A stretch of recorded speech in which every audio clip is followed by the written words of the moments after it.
Why is it that some people stay stuck in life, even when they have the power to change everything? Why do we stop trying, even when we are capable of doing more? This story will make you question your own limits. One day, a man was walking through a village. It was a normal day until something unusual caught his attention. He saw a group of elephants standing quietly near a field. These were not small animals. They were huge, strong, and powerful. But what surprised him the most was not their size. It was how they were tied. Each elephant was tied to a small wooden stake in the ground using just a thin rope. No chains, no cages, no barriers. The man stopped and stared. "This doesn't make sense," he thought. "These elephants are strong enough to break this rope in seconds. They can walk away any time they want, but why don't they?" The question kept bothering him, so he walked closer and observed them carefully. None of the elephants were trying to escape. They were just standing there, calm and still, as if they had accepted their situation. This made him even more curious. Finally, he decided to ask the elephant trainer. The man went to the trainer and asked, "Why don't these elephants try to break the rope? They are powerful enough to escape, so why are they just standing here?" The trainer smiled and replied, "When these elephants were very young, we tied them with the same rope. At that age, they were weak. They tried to break free again and again, but every time they failed." The trainer continued, "After many attempts, they became tired. They slowly started believing that they are not strong enough, and one day they stopped trying. From that moment, they accepted that the rope is stronger than them." The man stood there silently.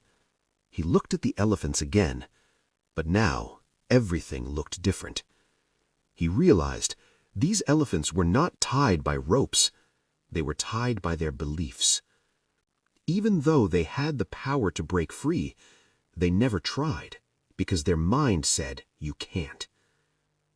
And this is exactly how many people live their lives.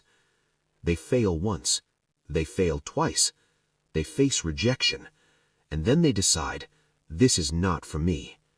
I'm not capable. I can't do it." So they stop trying. Not because they're weak, but because they believe they are weak.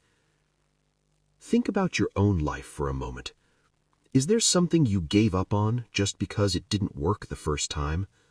A skill you stopped learning, a job you didn't apply for, a dream you quietly buried? Was it really impossible, or did you just stop trying? Remember this clearly. Your past failures do not define your future. Just because you couldn't do something before doesn't mean you can't do it now. You have grown, you have learned, you are stronger than you were before. But the only thing stopping you now is the belief that you can't. Don't live like those elephants, controlled by a rope that is no longer strong. Break the limits in your mind. Try again. Push again. Believe again. Because the moment you decide to try, you'll realize you were powerful all along. Have you ever been told you're not good enough?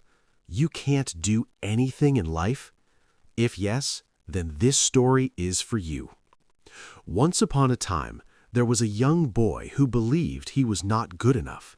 Since childhood, people around him constantly compared him to others. Some said, "You're not smart." Others said, "You will never succeed." At first, he ignored them, but slowly, those words started living inside his mind. Day by day, his confidence broke, and one day, he accepted it as the truth. He started believing, "I am worthless." One day, the boy met an old wise man. The man looked at him carefully and understood his pain without him saying a word. He handed the boy a simple stone and said, "Take this stone to the market. Find out how much it's worth, but remember, do not sell it." The boy was confused, but he agreed. He went to the market and showed it to a vegetable seller. The seller looked at it casually and said, "This is useless to me. I can give you 10 rupees." The boy nodded and moved on. Next, he went to a shopkeeper. The shopkeeper examined it a bit and said, I can give you 50 rupees for it."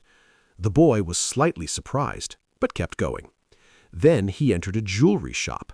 The jeweler looked at the stone more carefully and said, "This looks interesting. I can offer you 1,000 rupees." Now the boy was shocked. How can the same stone have such different prices, he thought. But he didn't stop there. Finally, he went to an expert jeweler.